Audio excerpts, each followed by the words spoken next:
Yes, Travis Bickle, we are talking to you today. Because we have 2 cocktails for the movie Taxi Driver.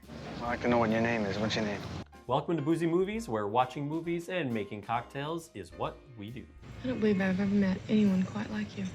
Our first cocktail is a peach and brandy clarified punch, and it's made just for Travis with an effervescent tablet. You talking to me? Well, I'm the only one here. Our second cocktail is a floral gin martini with a grape and sugar rim after the street worker that he saves, called the Iris. I don't know who's weirder, you or me. Travis Bickle is a lonely, sleep-deprived cabbie who decides that the best cure for insomnia is driving a cab all night and buying lots of guns. What follows is a bold civic plan involving mohawks, boozy cereal, and the firm belief that he alone has been chosen to fix society. It's time to look in the mirror and talk to Travis Bickle. Let's make. You talking to me? You make the move. We're going to be using brandy, white bread, peaches, fresh lemon juice, whole milk, apricot liqueur, and a lemon-lime effervescent tablet. In a sealable container, combine 1 can drained crushed peaches, 150 grams of white bread cubed, and 8.5 ounces of brandy. Seal the bag while removing as much air as possible. Mash up the mixture and leave in a cool, dark place for 24 hours. Strain the infusion into a solid container, gently pressing the mash to extract as much liquid as possible. And add 2 ounces of lemon juice and stir to combine. Pour in 4 ounces whole milk and leave undisturbed for approximately 1 to 2 hours. The mixture should look separated and the milk coagulated. Strain the solids through a mesh sieve.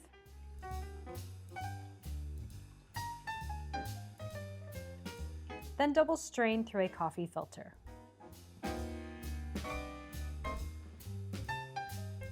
Once the infusion starts to drip clear, place the filter over your chosen storage container until the infusion is completely filtered. Store in the refrigerator for up to 2 months. In a chilled Collins glass with a spear, combine 3 ounces chilled infusion and 1 ounce apricot liqueur. Give it a light stir and drop in the lemon-lime effervescent tablet. And here we have, you talking to me? Yes, I am talking to you. So the first thing that we noticed with this cocktail is that it is crazy smooth. It's real clean, like my conscience. And then one thing to note is that if you do a clarified punch of any form, you're gonna find this smoothness. And the reason why is because the clarifying process does remove a lot of that sort of ethanol flavor. Yeah. Did you feel that way? You may be asking, why did we choose some of the ingredients that we did? I got some bad ideas in my head. There's a scene where you see him sitting at his table and he's got some milk and then he's basically pouring, it looks like peach flavored brandy over some white bread and then he's sprinkling some sugar on it. So what we wanted to do is we wanted to take the white bread, we wanted to take the peaches, and then we wanted to take brandy, and that's what we used to do the infusion. No, I'm not interested in that stuff. Then we were like, well, you know what? We should go ahead and clarify that because he's got milk sitting there, so might as well go ahead and do that. You gotta be kidding. On top of that, the effervescent tablet, which we did try to source a non-flavored one, couldn't find one, so we went with lemon lime. That's the cleanest flavor that we could come up with that might Complement the other flavors. exactly. You sure about that? We put it in there because Travis has this scene where he's dropping Alka-Seltzer into a small cup and the camera just really lingers on this moment. Yeah, I think it's really supposed to be symbolic of him and his mind and everything he's going through, and he's just like so like honed in on it. We also incorporated the apricot liqueur. Yes. One of the reasons we did that is because in the script, it kind of goes back and forth from an apricot brandy to a peach brandy. So we thought we would take both of those elements. Apparently it's symbolic.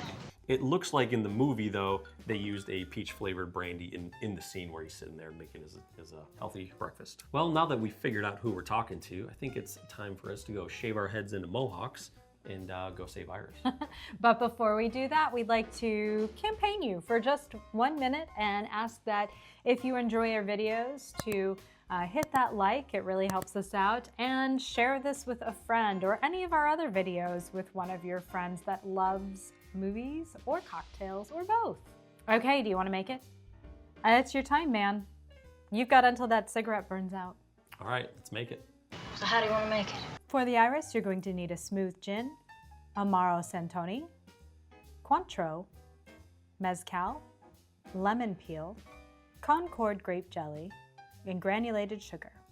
Rim a coupe with Concord grape jelly and granulated sugar and place in the freezer to chill. In a mixing glass, combine 1.5 ounces of smooth gin, 1.5 ounces Amaro Santoni, and a 1/2 ounce Cointreau. Add ice and stir until chilled. Spritz the coupe with mezcal and double strain the cocktail into the coupe.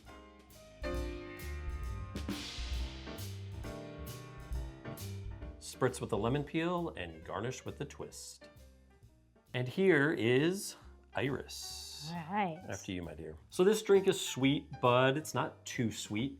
Yeah, I know, I tried that. We get a lot of fresh floral and citrusy notes from the Mayor Gin as well as the Cointreau. You sound like you're selling mouthwash.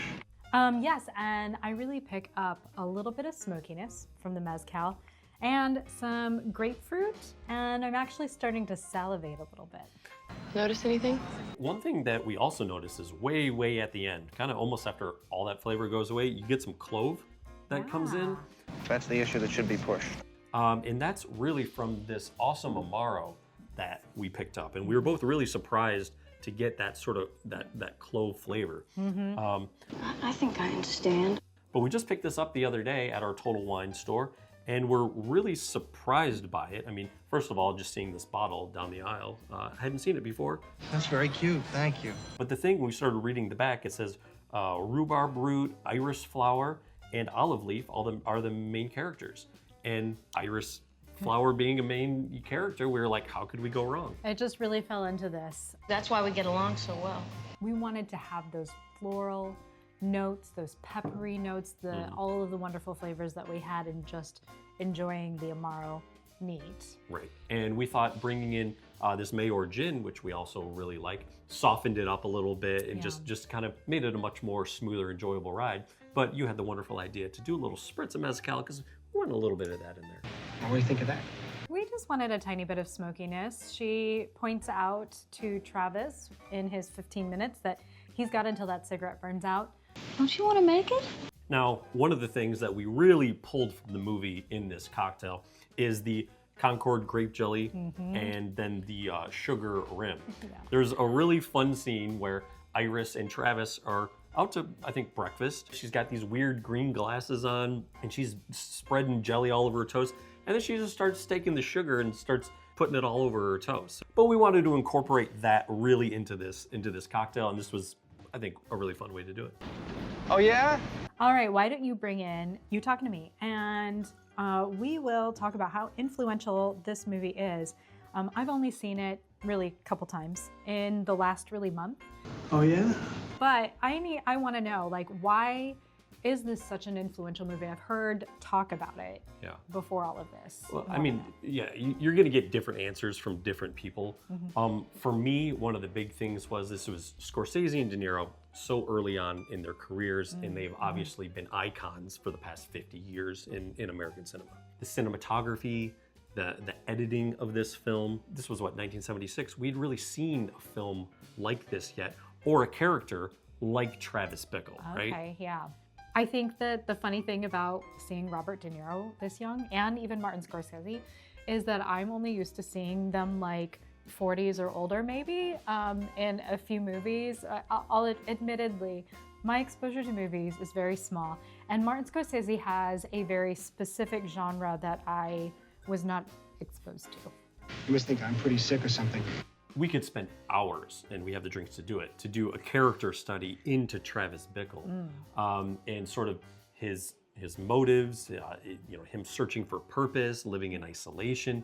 Lots to explore there. We don't have time for all of that. But I think that's what brings people back to sort of watch this again and again and again. You're a funny guy.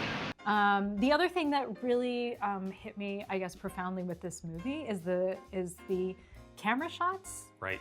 The Alka-Seltzer thing, that actually hit me the strongest, which is why I strongly insisted on having the effervescent tablet. And who was I to argue? In this, because actually that did hit me. It's an unusual shot, and there's a few other ones as well. There's one where he's kind of in the taxi cab office garage area, and he walks one way and the camera goes the other. And then there's the one a lot of people really talk about when he's on the phone and he's trying to talk to Betsy. It starts on him and then the camera shifts over into just this empty hallway, and you hear the conversation kind of continuing to go. Yeah, it sort of pulls at your emotions, all of those shots. It sort of pulls at this feeling of isolation. Well, I don't follow music too much, but I would really like to. The music in this is very noir. Yeah. Very, very typical of something that you would see in something gritty, but also problem solving, crime solving, and a little bit like scuzzy. Bernard Herrmann did a great job with it. And I think it matches, in my mind, sort of some of the feelings, especially on those like rainy nights when you see it just kind of raining and the lights and everything. I just have a hard time like disassociating like those images. Speaking of amazing composers, the Winter Olympics is coming up, and one of my favorite composers, John Williams, wrote the Winter Olympics theme. But we have a Winter Olympics movie for you. It is one of my favorites and another amazing composer, Hans Zimmer. Yeah, we're really excited for this one. It's a movie that you may be able to guess. I'm sure you will. And we had a lot of fun with these drinks. It's very different than Taxi Driver, but the cocktails are just as good. I don't know, maybe I don't know either. Until next week, we will see you. 2 more cocktails, 1 more great movie. Cheers. Cheers.